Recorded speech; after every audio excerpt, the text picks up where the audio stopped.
தமிழ்நாட்டில் இப்போ அந்த காங்கிரஸோட நிலைமை எப்படி இருக்கும்? திமுகவோடு அரவணைச்சு போயிடுவாங்களா? ஒன்றுமே நடக்காதுங்க. திருப்பி ராகுல் காந்தி வந்து பிரச்சாரத்துக்கு வருவார். இல்லை, இப்போ இங்கே தமிழ்நாட்டில் பேசுகிற அந்த வார்த்தைகள்லாம் ராகுல் அவர்களுக்கு தெரியாது இருக்கா? அது எப்படி நான் காது மூடிட்டா இருக்காரு, கேட்டுட்டு தான் இருப்பார். நிலைப்பாட்டுக்கு வந்துட்டாரா யாரு? மு.க. ஸ்டாலின் அவர்கள். இல்லைங்க, ஒரு நிலைப்பாடுக்கு என்ன வந்தாங்க நல்லா கவனிக்க. இல்லை, காங்கிரஸை கொஞ்சம் தள்ளி வைப்போம், கொஞ்சம் குறைக்கலாம் அப்படின்னு. காங்கிரஸுக்கு வந்து நாங்கள் வந்து ஒரு கொட்டு போட்டோம், அடிக்க தான் செய்யல, ஒரு கொட்டா செல்லமாக போட தானே செய்வோம். அப்பொழுதே காங்கிரஸ் மேலே கொட்டு விட்டார். அந்த கொட்டுடைய வழி தாங்க முடியாமல் தான் கே.சி. வேணுகோபால் தமிழ்நாட்டுக்கு வந்தார்.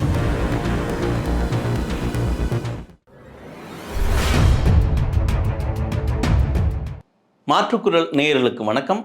இன்றைய நேர்காணலில் நம்மோடு இணைந்திருக்கிறார் அரசியல் விமர்சகர் புதுமடம் ஹலீம் அவர்கள். வணக்கம். வணக்கம். திமுக கூட்டணியில் சேர்வதற்கு காங்கிரஸ் தான் வழிவகுத்துதா தேமுதிகவுக்கு? காங்கிரஸ் செஞ்ச விஷயத்துக்கு தேமுதிக எப்படி பழி வைக்கும் அப்படிங்கிறது இல்லை. இன்னைக்கு காங்கிரஸ் வந்து பெருத்த குரல் எழுப்பினாங்க. அவங்க ஆட்சியிலும் பங்கு, அதிகாரத்திலும் பங்கு கேட்டாங்க. ஒரு குறிப்பிட்ட இலக்கும் கேட்டாங்க. அந்த இடத்துல திமுக போகலை. இந்த சந்தில் வந்தவங்க தான் தேமுதிக. காங்கிரஸை மூக்குடைக்கிறதுக்காகவே ஸ்டாலின் அவர்கள் தேமுதிக உள்ளே எடுத்தார். இல்லை, அப்படி பார்க்கும்போது உங்களுக்கு தேமுதிகவையும் காங்கிரஸையும் எப்படி ஒப்பிட முடியும்?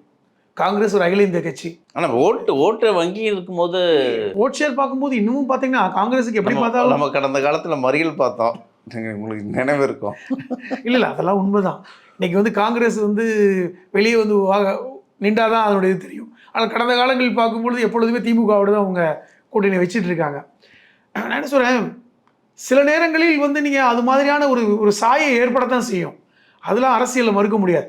அக்கா தேமுதிக வந்து உள்ளே கூட்டிகிட்டு வந்துட்டதுனால காங்கிரஸுக்கு வந்து நாங்கள் வந்து ஒரு கொட்டு போட்டோம், அடிக்க தான் செய்யல, ஒரு கொட்டா செல்லமாக போட தானே செய்வோம்.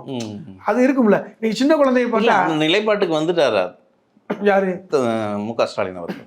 இல்லைங்க, ஒரு நிலைப்பாடுக்கு என்ன வந்தாங்க நல்லா கவனிக்க. இல்லை, காங்கிரஸை கொஞ்சம் தள்ளி வைப்போம், கொஞ்சம் குறைக்கலாம் அப்படின்ட்டு. NDTVயுடைய இதில் அவங்க கேள்வி கேட்குறாங்க கூட்டணி ஆட்சியை பற்றி. அப்போ வந்து இப்போ ஓரளவுக்கு காங்கிரஸ் எனக்கு வேணும், இப்போ முடிவெடுக்க முடியாது அப்படின்னு நினச்சிருந்தாருன்னா அதெல்லாம் தேர்தல் பின்னாடி முடிவெடுக்க வேண்டிய விஷயம்னு சொல்லி முடிச்சிருக்கலாம். யார் என்ன கேட்க போகிறாங்க? தேர்தலுக்கு முடிஞ்சதுக்கப்புறம் அந்த ரிசல்ட்டை பொறுத்து முடிவெடுக்க வேண்டிய விஷயம் இப்போ எப்படி பேச முடியும் அப்படின்னு முடிச்சிருக்கலாம். ஆனால் தெள்ள தெளிவாக தமிழ்நாட்டில் கூட்டணி ஆட்சி சரிவிடாது, கூட்டணி ஆட்சி வாய்ப்பு இல்லை, அப்போ அதுக்கு ஒரு ஃபுல் ஸ்டாப் வச்சாரா? அதுதாங்க பெரிய கொட்டு. தேமுதிக உள்ளே கொண்டு வந்து பெரிய கொட்டு இல்லை. அப்பொழுது தேமுதிக வந்து உள்ளே வரல, அப்பொழுதே காங்கிரஸ் மேலே கொட்டு விட்டார். அந்த கொட்டுடைய வழி தாங்க முடியாமல் தான் கே.சி. வேணுகோபால் தமிழ்நாட்டுக்கு வந்தார். ஆஹா, ஓங்கி கொட்டிட்டாப்புல, கொஞ்சம் மெதுவாக கொட்டக்கூடாதான்னு வந்துட்டார். அதோட முடிஞ்சு போச்சு. இப்போ தேமுதிக உள்ளே வந்தது எல்லாமே செல்லமான ஒரு மிரட்டல்களாக இருக்கலாம். ஆனால் காங்கிரஸை விட்டு வெளியே வரப்போகிறது இல்லை. ஏன்னா காங்கிரஸுடைய மாநில காங்கிரஸ் கமிட்டி தலைவர் எப்பொழுதுமே வந்து நாங்கள் திமுகவோட தான் இருக்கோம்னு சொல்லி ஒவ்வொரு தடவை கேட்கும்போது 3 தடவை சொல்கிறார். அந்த அளவுக்கு நாங்கள் வந்து இருக்கோம். ராகுல் காந்தி எந்த வாயும் திறக்கலை, கார்கே வாயை திறக்கலை, கே.சி. வேணுகோபால் வாயை திறக்கலை.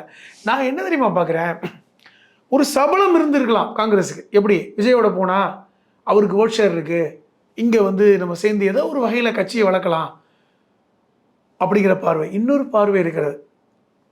கே.சி. வேணுகோபால் கேரளாவை சார்ந்தவர். இந்த தடவை கேரளாவில் அவர் முதல்வர் வேட்பாளராக முன்னிறுத்தப்படக்கூடிய வாய்ப்பு இருக்கிறது. இந்த வருகின்ற கேரளா சட்டமன்ற தேர்தலில் கே.சி. வேணுகோபால் தான் காங்கிரஸுடைய முதல்வராக நிற்க வாய்ப்பு இருக்கிறது. கேரளாவில் விஜய்க்கு ரசிகர் கூட்டம் இருக்கிறது. விஜய்க்கு ஆதரவு என்று ஒரு 4 விழுக்காடு 5 விழுக்காடு ஆதரவு மனப்பான்மை இருப்பதாகலாம் செய்தி வருது. இப்போ இது காங்கிரஸுக்கு பலம் கொடுக்கும்னு கே.சி. வேணுகோபால் நினச்சிருக்கலாம். ஏன்னா இந்த பிரச்சனையை ஆரம்பித்து வைத்தவர் கே.சி. வேணுகோபால்ங்கிற பத்திரிகைகள் எழுதினாங்க, ஊடகமாக எழுதினாங்க. கே.சி. வேணுகோபாலும் மாணிக் தாகூரும் நெருக்கமானவர்கள், கே.சி. வேணுகோபாலும் சக்கரவர்த்தியும் நெருக்கமானவர்கள் அப்படிங்கிற பேச்செல்லாம் வந்தது. ஆனால் அதே கே.சி. வேணுகோபால் அனுப்பி தான் ஒரு மாவட்ட நிர்வாகிகளை வச்சுட்டு ஒரு தீர்மானத்தை போட்டு, இல்லை நாங்கள் காங்கிரஸ் வந்து திமுக கூட்டணியில் தான் இருக்கும், அதை தலைவர் அறிவிப்பார் அப்படின்னு சொன்னாங்க. அதை கூட தலைவர் தான் அறிவிக்க முடியும், இவர் அறிவிக்க முடியாது.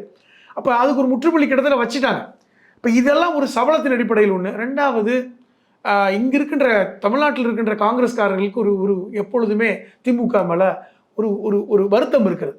எங்களை மதிக்கலை, எங்களுக்கு எந்த பொறுப்பும் கொடுக்கல, நாங்களும் கிட்டத்தட்ட 20 பேர்கிட்ட எம்எல்ஏ இருக்கோம், எங்களை வந்து மந்திரிகள் மதிக்க மாட்டேன்றாங்க, எங்களுக்கு வந்து அந்த மாதிரியான பேச்சுக்கள்லாம் இருக்குது. ஒன்று, காங்கிரஸ் எப்பொழுதுமே வந்து என்ன சொல்லுவாங்க, இது எங்களுடைய உட்கட்சி ஜனநாயகம். காங்கிரஸ் தலைவருக்கு எதிராகவே ஒரு குரல் திரும்பினாலும் அது உட்கட்சி ஜனநாயகம் தான், அதில் மாற்றமே இருக்காது. எத்தனை பேர் இப்படி பேசுகிறாங்க. இல்லை, இப்போ இங்கே தமிழ்நாட்டில் பேசுகிற அந்த வார்த்தைகள்லாம் ராகுல் அவர்களுக்கு தெரியாது இருக்கா? அது எப்படி நான் காது மூடிட்டா இருக்காரு, கேட்டுட்டு தான் இருப்பார். ஏன் கேரளாவில் சசி தரூர் வந்து ராகுல் காந்தி பற்றி பேசாதையா மற்றவங்க பேசிட்டாங்க, அது பொறுத்துட்டு தான் இருக்காரு. அதுதான் இப்போது அவங்களே காங்கிரஸே தங்களை அழுத்துக்கிறாங்களோ எல்லா மாநிலங்களும். ஏன்னா அசாம் பாருங்கள், பீகார் பாருங்கள், ஆந்திரா பார்த்தீங்க அந்த நிலைமை என்ன தெரியும். அதனால தமிழ்நாட்டையும் அந்த இடத்துக்கு எத்தனை. பீகார் தேர்தலில் தேஜஸ்வி காங்கிரஸோடு அவ்வளோ நெருக்கமாக இருந்தார். ராகுல் காந்தியுடைய அந்த யாத்ராவுக்கு அனுசரணையாக இருந்தவர் தேஜஸ்வி. ஆனால் கடைசி வரைக்கும் தேஜஸ்வி தான் முதல்வர் வேட்பாளர் அறிவிச்சாங்களா? இல்லை. 75 இடம் வேணும், 80 இடம் வேணும்னு கேட்டாங்க. 62 இடம் கொடுத்தாங்க. இல்லை பத்தாது. தேஜஸ்வி கட்சிக்காரங்க போட்டிட்ட 10 இடங்களை இவங்க வேட்பாளர் நிறுத்தினாங்க. இவ்வளவு அல்ட்ராசிட்டி பண்ணாங்க பீகாரில். கீழே கிரவுண்ட் லெவலில் காங்கிரஸுக்கும் தேஜஸ்வி கட்சிக்கும் ஆர்ஜேடிக்கும் ஜெல்லே ஆகலை. ஏன்னா தேஜஸ்வியை வந்து அந்த அளவுக்கு விமர்சனம், ஏகப்பட்ட பிரச்சனை. அதனாலேயே பல்வேறு சின்ன கட்சிகள் கூட்டணி விட்டு வெளியே போனாங்க. கடைசியில் என்னாச்சு? ஒட்டு மொத்தமாக 50 இடம் ஜெயிக்கல. காங்கிரஸ் வந்து 61 இடங்கள் போட்டிக்கிட்டு 5 6 ஜெயிச்சாங்க. அப்போ இது யார் மேலே குத்தம்? இது ராகுல் காந்திக்கு தெரியாதா? படிப்பினே இல்லையா? மகாராஷ்டிராவில் பாராளுமன்ற தேர்தலில் 30 எம்பிக்களை ஜெயிச்ச இடம் ஏன் சட்டமன்றத்தை தோற்று போனீங்க? அதுதான் இப்போ திமுகவோட வலிமையில் தான் இன்னைக்கு காங்கிரஸ் தமிழகத்தில் ஒரு குறிப்பிட்ட இலக்கை எடுத்துகிட்டு வந்துட்டு இருக்காங்க. அது நல்லாவே தெரியும் இல்லையா ராகுல் அவர்களுக்கு? அதுக்கு தாங்க நாம் சொன்னதுக்கு, இந்த மகாராஷ்டிராவுடைய சிவசேனாவுடைய தலைவர் உத்தம் தாக்கரே என்ன சொன்னார்? இந்தியா கூட்டணிக்கு ஸ்டாலின் தலைமை இருக்கலாம் அல்லது மம்தா தலைமை இருக்கலாம். இந்த ஸ்டேட்மெண்ட்டுக்கு பின்னாடி என்ன செய்தி இருக்குது தெரியுமா? என்ன செய்தி இருக்குது? காங்கிரஸ் தலைமை இப்படி வேஸ்ட்டாக பண்ணுறாங்க, காங்கிரஸ் தலைமையால் தான் எல்லாம் கெட்டு போயிட்டுருக்கு, உங்களுடைய தலைமை மேலே எங்களுக்கு சந்தேகம் இருக்குன்னு சொல்கிறாங்களா? அப்போ திரு ஸ்டாலின் பதவியாக இருக்கலாம் என்டிஏ கூட்டணியில், ஒரு கிங் மேக்கராக, காமராஜர் மாதிரி கிங் மேக்கராக இருக்கலாம். அவர் பிரதமரான அவசியம் இல்லை, ஒரு கிங் மேக்கராக இருந்து வழி நடத்தலாம். அல்லது மம்தா பானர்ஜியை கொண்டு வரலாம். 2 பேரும் வீரியமிக்க, மக்கள் சக்தி, மக்களுடைய ஆதரவு மிக்க ஒரு ஜனநாயக தலைவர்கள் அப்படின்னு ஏன் சொன்னாங்க? ஏன்னா எல்லா இடங்கள்லையும் மாநிலங்கள்லையும் காங்கிரஸ் பண்ணுற அல்ட்ராசிட்டி தான். இன்றைக்கி அதை தமிழ்நாட்டில் பண்ண முயற்சி பண்ணுறாங்க. அதை ஸ்டாலின் ரொம்ப தெளிவாக முறியடிக்கிறார். நான் திருப்பி சொல்கிற மாதிரி கத்தலை, சத்தம் போடலை, ஆரவாரம் பண்ணலை, எதிர்ப்பு குரல்களை 2-3 பாயிண்ட்லேயே அப்படி காலி பண்ணிகிட்ருக்கேன். இதுதாங்க டிப்ளமசி. பேசலை, திருப்பி மறுபடியும் சொல்கிற மாதிரி தான், ஹவு ஹீ இஸ் டேஞ்சரஸ் அப்படிங்கிறது தான். அதைத்தான் இன்றைக்கி வட இந்திய தலைவர்கள் புரிஞ்சுருக்காங்க. ஆகா, என்னையா பேசவே மாட்டேன்றார், வேலை கரெக்டாக நடந்துகிட்டு இருக்கு. இன்றைக்கி பாரு, கேசி வேணுகோபால் ஓடுறாரு, ஒரே வார்த்தை தான் சொன்னார். என்டிடிவி இதில், இங்கே வாய்ப்பே இல்லை ராஜா, இங்கே வந்து தனியாட்சி தான், அவ்வளோதான்.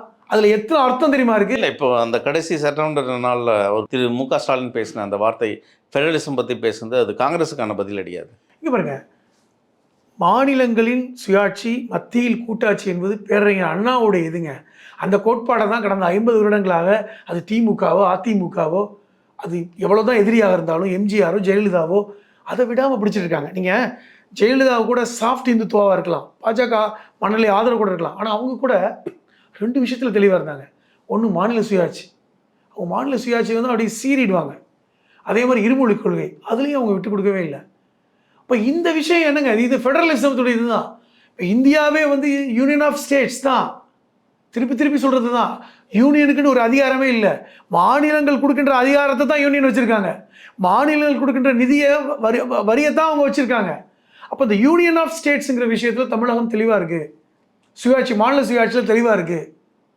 அதை தான் ஸ்டாலின் ஃபெடரலிசத்தை பற்றி பேசுகிறாரு. இது காங்கிரஸ் அஃப்கோர்ஸ், ஏன்னா இத்தனை வருஷம் காங்கிரஸ் ஆட்சி பண்ணாங்க, இன்றைக்கி 10 வருஷம் பாஜக ஆட்சி பண்ணுறாங்க. இதில் என்ன இருக்குது? 2 பேருக்கு கொடுத்த எச்சரிக்கை தான். யார் வந்தாலும் இதுதான். நாங்கள் இப்போ காங்கிரஸ் ராகுல் காந்தி பிரதமர் ஆகிட்டாருன்னா இதை மாற்றிட போகிறாங்களா? ராகுல் காந்தி பிரதமர் ஆகிட்டார் உடனே ஸ்டாலின் அவர்கள், இல்லை நான் இந்த கொள்கையை மாற்றிட்டோம், நாங்கள் என்னுடைய தம்பி தான், சகோதரன், அதனால் எங்களுக்கு பிரச்சனை இல்லை, நாங்கள் ஆட்சி பண்ணுற மாதிரி நான் போயிடுவார். அதே தான், அதே கொள்கை தான், அதில் எந்த விதத்துலையும் மாற்றம் இருக்க போகிறது இல்லை.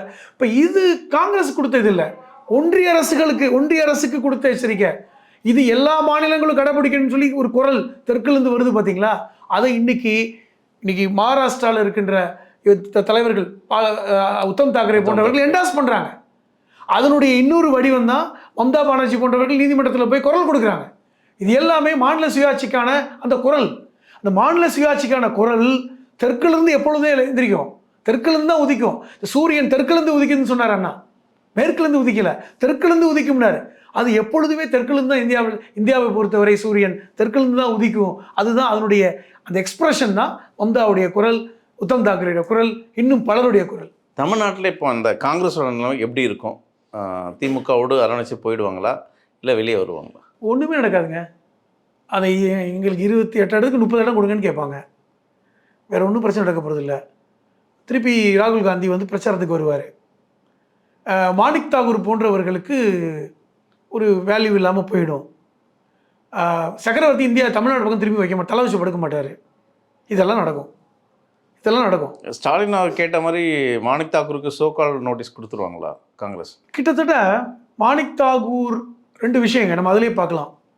மாணிக் தாகூர் வந்து ராகுல் காந்தியால் சொல்லி தான் பேசினார்னா அதை வேறு மாதிரி கொண்டு போயிடுவாங்க. அவரை வந்து ராஜ்யசபா எம்பியாக வட இந்திய மாநிலங்கள் எங்கேயா நிற்க வச்சு கூட கொண்டு போயிடுவாங்க. வாய்ப்பு இருக்குல்ல. அவர் தான் தமிழ்நாட்டில் நிற்க மாட்டேன்ட்டார்ல, அந்த வாய்ப்பு இருக்கும். இல்லை இது வந்து கேசி வேணுகோபாலுடைய கதை தான், அவர் சொல்லி தான் எல்லாம் நடந்திருக்குனால் மாணிக் தாகூருக்கு ஷோகாஸ் நோட்டீஸ் கொடுக்கப்படும், அவர் ஒதுக்கப்படுவார். இனி அவருடைய அரசியல் வாழ்க்கை முடிவடைந்து விட்டதுன்னு நான் சொல்லுவேன். மிக தெளிவான மக்களுக்கு புரியுமான கருத்துக்களை சொன்னீங்க. உங்கள் நேரத்துக்கு மிக்க நன்றி. நன்றி.